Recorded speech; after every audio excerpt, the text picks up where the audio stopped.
बिस्मिल्लाहिर्रहमानिर्रहीम की मोहम्मद से वफा तूने तो हम तेरे हैं, ये जहाँ चीज़ है क्या लौहो कलम तेरे हैं। अस्सलामु अलैकुम वरहमतुल्लाहि वबरकातुहू।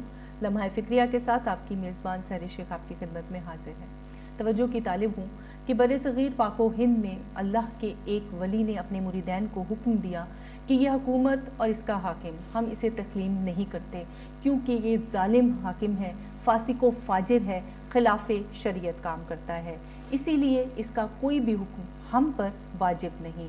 जब इस बात का इल्म हाकिम वक्त को हुआ तो उसने रियासत की ताकत का इस्तेमाल करते हुए सिपाहियों को भेजकर अल्लाह के उन वली को गिरफ्तार करवा लिया।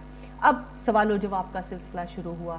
क्या आप मेरी रियाया और अपने मुरीदैन को मेरे खिलाफ वरगलाने की कोशिशें कर रहे हैं? जवाब मिला, बिल्कुल दुरुस्त सुना है, इसलिए कि आप जालिम हैं और शरीयत से हट कर चल रहे हैं।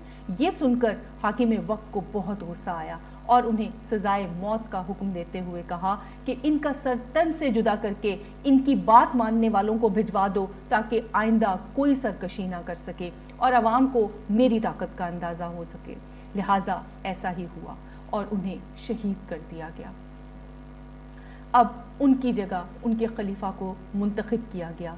जैसे ही वो खलीफा मुंतखब हुए तो उन्होंने उसी अंदाज में वही हुक्म अपने तमाम अवामी हलकों में देना शुरू किया। जब ये खबर आम हुई तो हाकिम ने दोबारा सिपाही भेजकर खलीफा को गिरफ्तार करवा लिया। रियाया में, अवाम में, मुरीदैन में खौफ फैलने लगा। आपस में चीमर गोइयाँ होने लगी कि क्या खलीफा को भी शहीद कर दिया जाएगा। हाकिम में वक्त ने दरबार सजाया और बहुत तकब्बुर के अंदाज में बोला कि क्या तुम्हें अपने पीर साहब की मौत से भी सबक नहीं मिला? खलीफा मुतमईन थे, पुरसुकून थे और मुस्कुरा रहे थे, क्योंकि जो अल्लाह से डरते हैं वो किसी से नहीं डरते। हाकिम ये देखकर गुस्से के मारे पागल होने लगा। सिपाहियों को हुक्म दिया कि इनके टुकड़े टुकड़े करके समंदर में फेंकवा दो। सिपाही अपनी अपनी तलवारें लिए आगे बढ़े तो खलीफा ने बाआवाज़े बुलंद कहा, ठहरो, और अपनी जेब से एक चाकू निकाला और अपनी एक उंगुश्त यानी अपनी उंगली काट दी। उंगली का कटना था कि जितने दरबारी मौजूद थे सबकी उंगलियां कट गईं। ये मंजर देखकर हाकिम घबरा गया। दरबार में भगदड़ मच गई। सिपाही अपनी तलवारें फेंककर भाग रहे थे।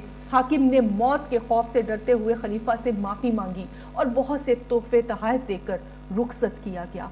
ये मंजर देखकर मुरीदैन हैरान रह गए। जब इस सारे मामले का इल्म मुरीदैन को हुआ और हकीकत पता चली तो एक शख्स ने सवाल किया कि ए हजरत, क्या हमारे पीर साहब कि जिनके आप खलीफा हैं, क्या उनके पास ये करामत मौजूद ना थी कि वो भी अपनी जान बचा लेते? इतना सुनना था कि खलीफा की आंखों में आंसू आ गए। फरमाने लगे कि अगर जान बचाना मकसूद होता तो मेरे पीर साहब के पास इससे भी बड़ी करामत मौजूद थी, मगर उन्हें अल्लाह का हुक्म नहीं था। अगर करामात दिखाकर जान बचाना मकसद होता तो खुदा की कसम हजरत इमाम हुसैन अलैहिस्सलाम से ज्यादा दुनिया में कोई करामात का हकदार नहीं था, मगर अल्लाह की रजा की खातिर उन्होंने अपने पूरे घर को कुर्बान कर दिया और दीन को बचा दिया।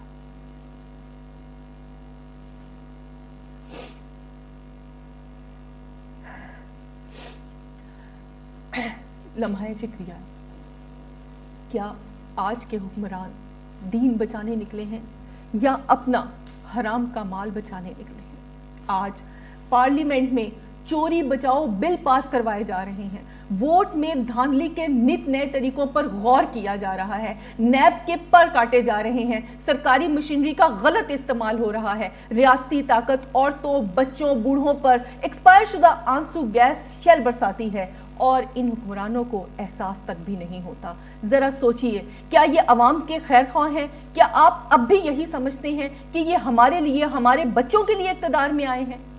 अगर आपका जवाब हाँ है तो मुझे कमेंट्स में ज़रूर बताइएगा। प्रोग्राम पसंद आने पर लाइक कीजिएगा, शेयर कीजिएगा और सब्सक्राइब कीजिएगा। आज के प्रोग्राम से अपनी मेज़बान को इजाज़त दीजिएगा। अल्लाह हाफिज़।